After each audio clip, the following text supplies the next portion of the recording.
Good afternoon all of you. मैं फिरदौस खान, जैसा कि पर डे आपको इस समय जो है मेरे फर्स्ट सेमेस्टर का आपको साइकोलॉजी का नोट्स आपको यूट्यूब पर अपलोड करके प्रोवाइड करती हूँ। डिटेल्स आपको उसको क्लियर भेज रही हूँ।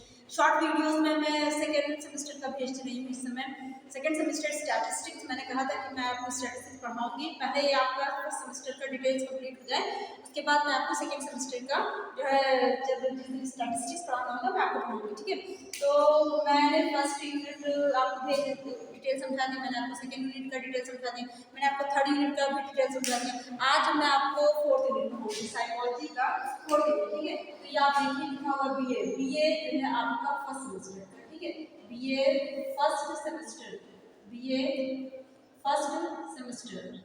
सेमेस्टर है, सब्जेक्ट आपका क्या है? सब्जेक्ट आपका साइकोलॉजी है। मैं इसमें से बार बार आपको डिटेल बताती हूँ कि आप इसको भूलेंगे, क्योंकि काफ़ी चीज़ें होती हैं जो लोग पीछे आगे की चीज़ें देखते रहते हैं और पीछे की बातें, पीछे की जो भी नोट्स है वो भूलते रहते हैं। इसलिए मैं नाम भी आपको बता देती हूँ कि साइकोलॉजी सब्जेक्ट है। पेपर का नाम भी बता देती हूँ।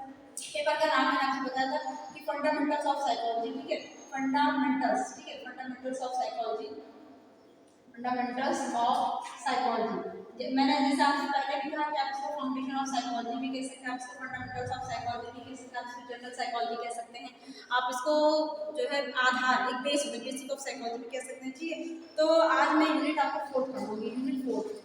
मैं आपको यूनिट थर्ड तक कंप्लीट करा चुकी, आज आपको मैं यूनिट फोर्थ का पढ़ा रही हूँ। तो यूनिट फोर्थ आपका लर्निंग है, लर्निंग। ठीक है, लर्निंग यानी कोई अधिगम, अधिगम यानी सीखना।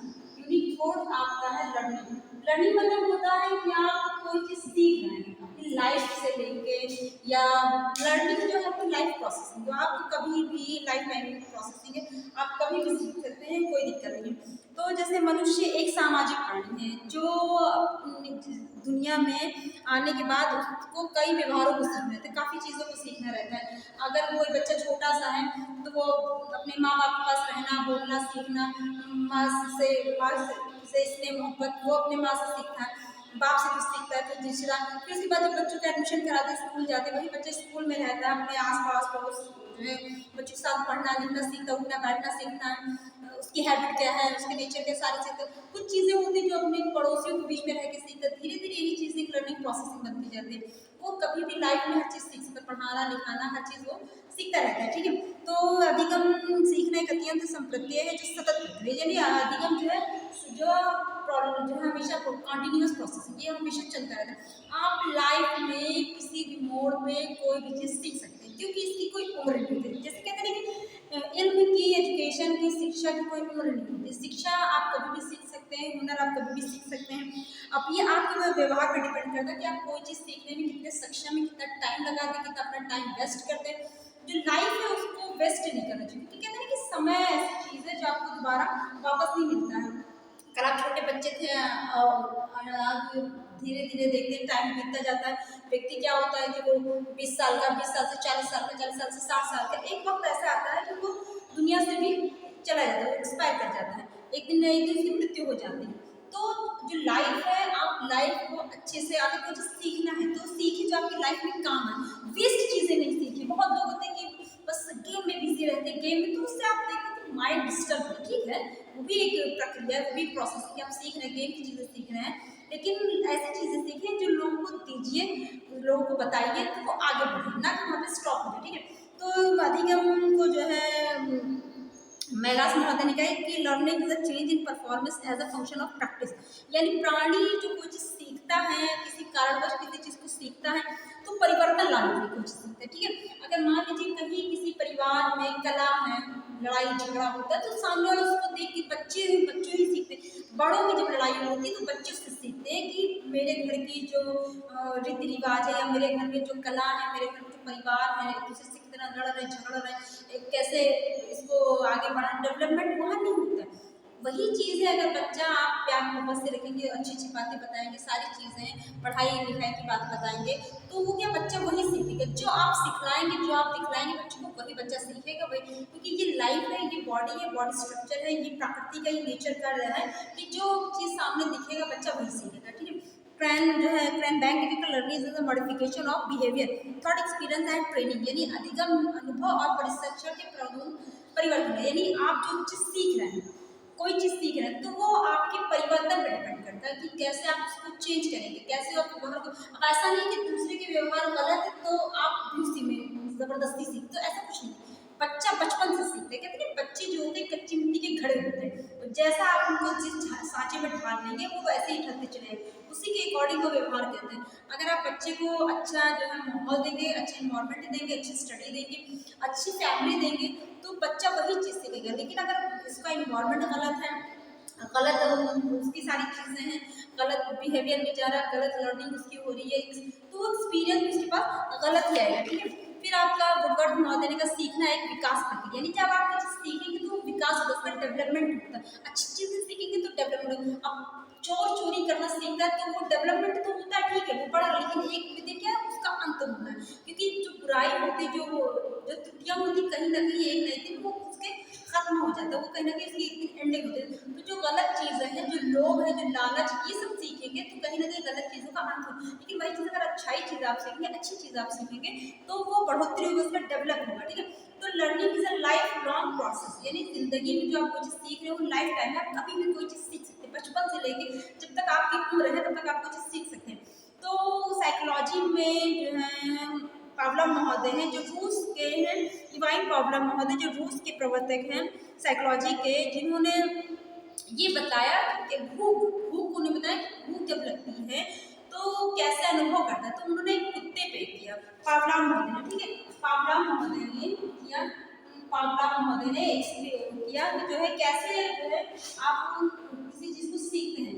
पावलोव महोदय ने क्लासिकल कंडीशनिंग बताई। ठीक है, पावलोव महोदय ने क्लासिकल, ये देखिए पावलोव महोदय ने क्लासिकल कंडीशनिंग। ठीक है, तो आप इसको देखिए, कोई चीज़ क्लासिकल कंडीशनिंग, कंडीशनिंग जब उन्होंने सिखाया कि ये सिखाया कि कैसे किसी चीज़ को सीखना है, कैसे बढ़ना है, कैसे चीज़ करना है। कि एक जैसे कुत्ता है वो बहुत भूखा रहता है, कैसे उसको बताया कि कैसे उसको लार जो गिरना शुरू होती है, जो भूख होती है, भूख की तड़प होती है, कैसे एक बच्चा भी कैसे भूखा रहता है, जैसे छोटा बच्चा बहुत रोता तभी माँ जान जाती है भूखा। तो पावलोव महोदय ने एक कुत्ते पे एक्सपेरिमेंट किया, एक रूम लिया, उस रूम में क्या किया पावलोव महोदय ने लर्निंग के लिए, अधिगम के लिए कुत्ते को जो है उसके मुंह में लार स्राव करने के लिए, जो ग्रंथियां जिसकी लार गिरते हैं उसको स्राव करने के लिए वो एक रूम लिया, उस रूम में उस कुत्ते को बांध दिया उन्होंने। ठीक है, उसके वहाँ पे एक घंटी लगा दी, बीकर लगा दिया, और उसके सामने एक डेस्क ऐसे ओपन कर दिया कि जो उस डेस्क से जब कोई घंटी बजती है तो उससे कान में आवाज़ जाती है तो डेस्क से खाना निकलता है उसके लिए।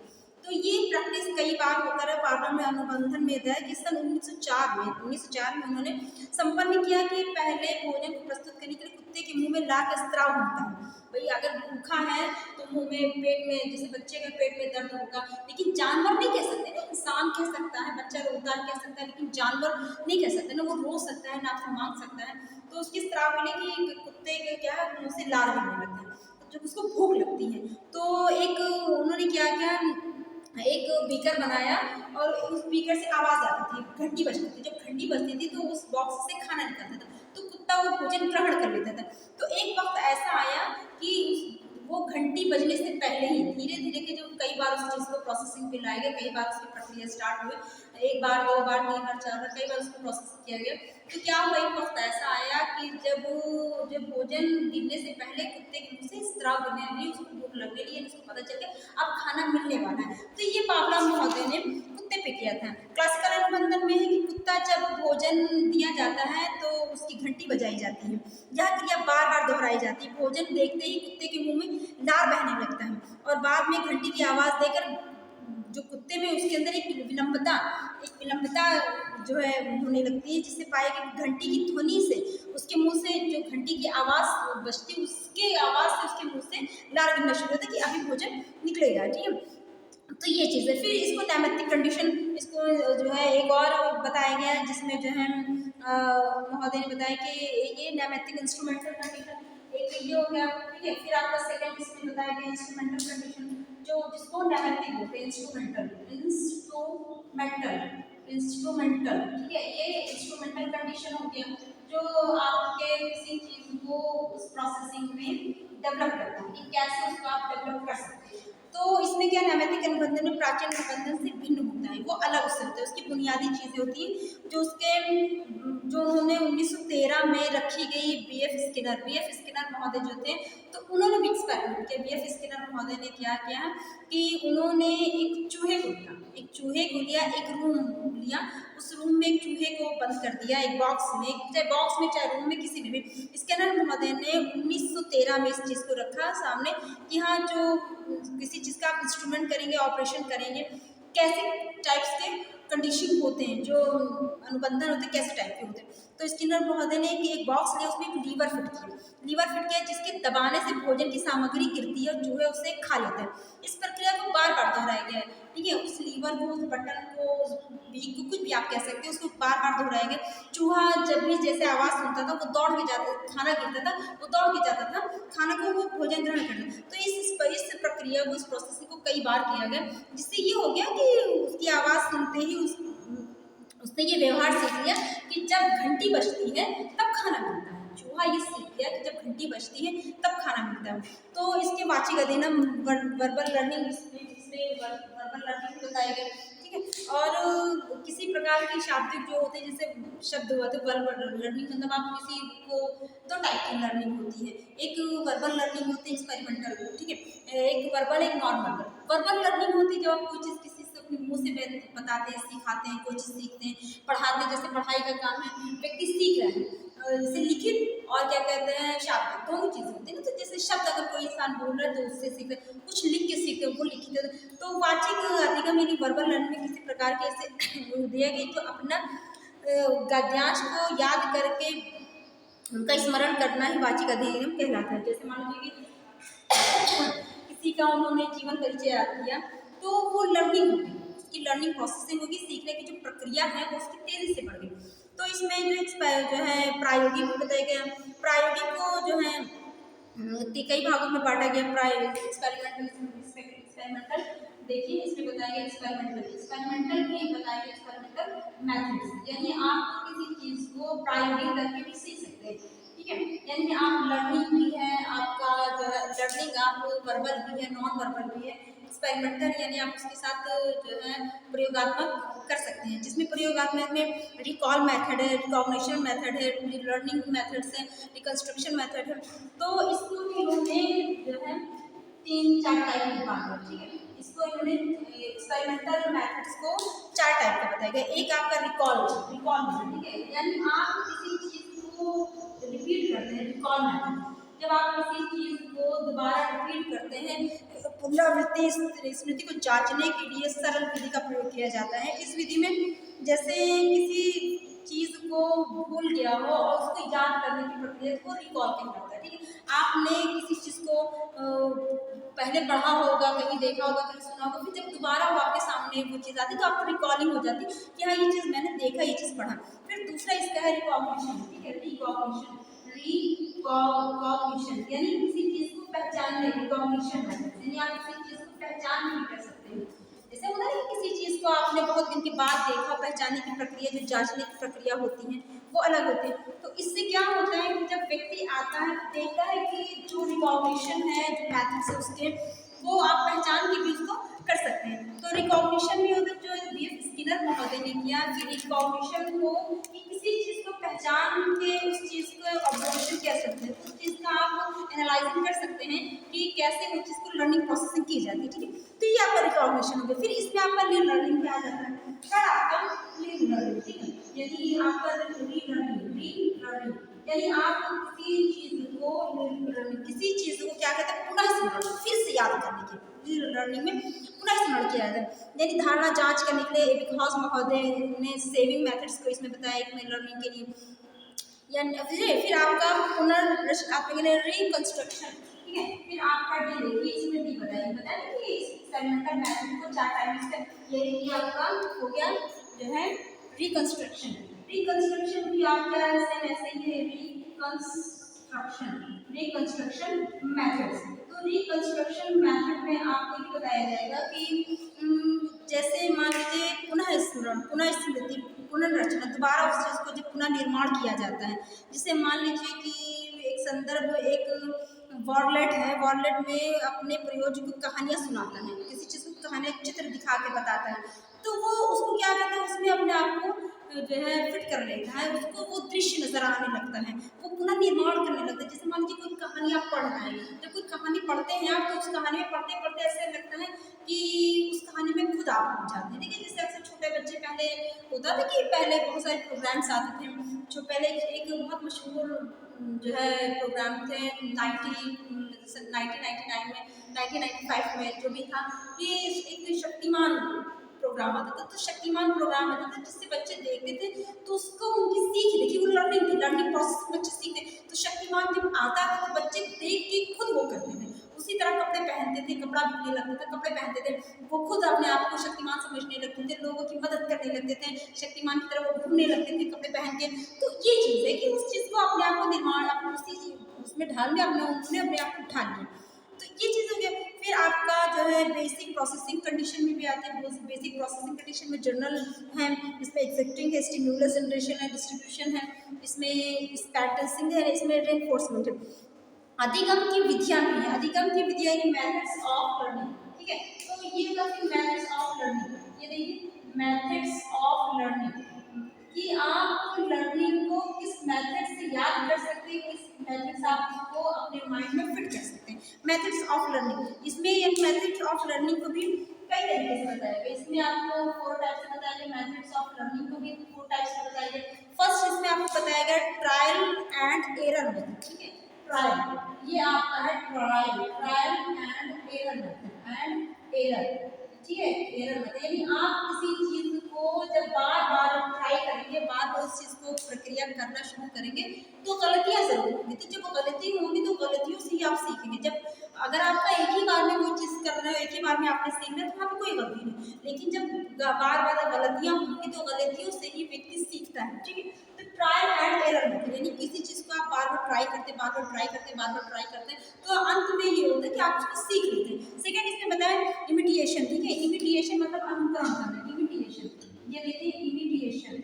तो इसमें आपका भी सेम ऐसी चीज है इमिटेशन मेथड में, कि इमिटेशन मेथड है आपका, जैसे मान लीजिए कि थॉर्डीक महोदय ने बताया इमिटेशन मेथड में किसी चीज़ को आप अभ्यास कर रहे हैं, आप किसी चीज़ को सीख रहे हैं इमिटेशन में, ठीक है। सीखने की प्राणी जो है वो सीखने की प्रक्रिया से किसी चीज़ का उपयोग कर रहे हैं, ठीक है। जिससे आपका एक्सपेरिमेंट, आप एक्सपेरिमेंट करें तो अंत में एक्सपेरिमेंट आप सीख ही जाते हैं, ठीक है। इसमें आपका जो है सूझबूझ बताया गया है, इसमें आपका कंडीशन मेथड बताया गया है, ये सारी चीज़ें आपको इसमें बताई गई, ठीक है।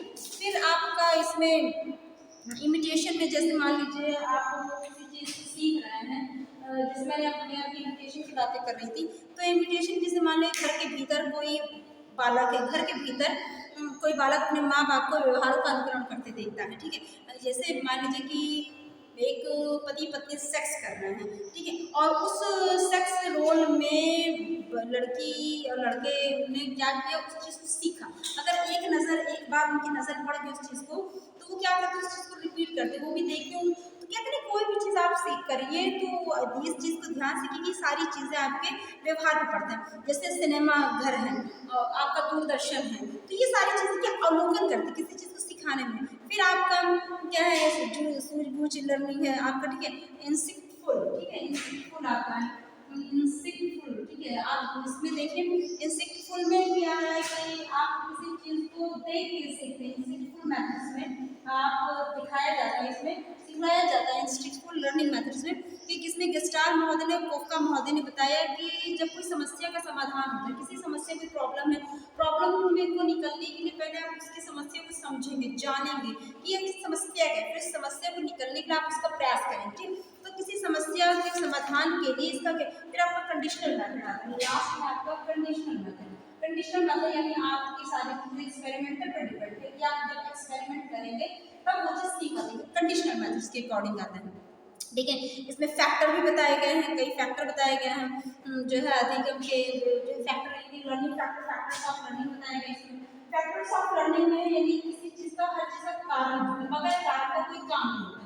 तो फैक्टर्स ऑफ लर्निंग, ये देखिए फैक्टर्स ऑफ लर्निंग यानी अगर आप कोई चीज सीख रहे हैं, पढ़ रहे हैं, देख रहे हैं, किसी चीज को देख के, तो कोई कारण जरूर होगा जिससे आप कुछ सीख रहे हैं। इसमें अभ्यास अभ्यास भी होते हैं, ठीक है, इसमें प्रैक्टिस होता है, इसमें मैचुरेशन होता है, इसमें आपको मोटिवेटेड होता है, इसमें इंटेलिजेंस होता है, लर्निंग प्रोसेसिंग भी इसमें पाया जाता है। तो ये सारी चीज़ें, इसमें बहुत सारी चीज़ें आपको होता है। तो जैसे फैक्टर्स को भी कई पार्ट्स में डिवाइड कर दिए गए, ठीक है। फैक्टर्स को तो जैसे फैक्टर आप लोगों को, तो सबसे पहले फैक्टर में हो गया अभ्यास, प्रैक्टिस। आपका बगैर कारण का कोई काम नहीं था, आपके पास कोई मोटिव है कि आपको ये सीखना है, चाहे वो गरीबी हो, चाहे परेशानी हो, कोई चीज़ का होता है कि जब तक आपके पास तो एक फैक्टर कोई ना कोई होता है, तभी आप कुछ सीखते हैं। तो उसमें क्या करेंगे, सबसे पहले आप प्रैक्टिस करेंगे। अगर आप किसी चीज़ को जानते हैं तो पहले प्रैक्टिस से आप सीखेंगे। तो प्रैक्टिस करके किसी कार्य को सीख लेना, बाद में उसको मूल रूप दोहराना ही आपका, समझ लीजिए, ये अभ्यास है। यानी जैसे मान लीजिए कि आप किसी चीज़ को पढ़ रहे हैं, अब आपको वो याद नहीं हो रहा, तो आप प्रैक्टिस कर रहे हैं, दो दो लाइन लिख के फिर इसको पढ़ रहे, फिर दो लाइन लिख के फिर पढ़ रहे, फिर दो लाइन लिख के फिर पढ़ रहे, फिर अंत में क्या आता है, धीरे धीरे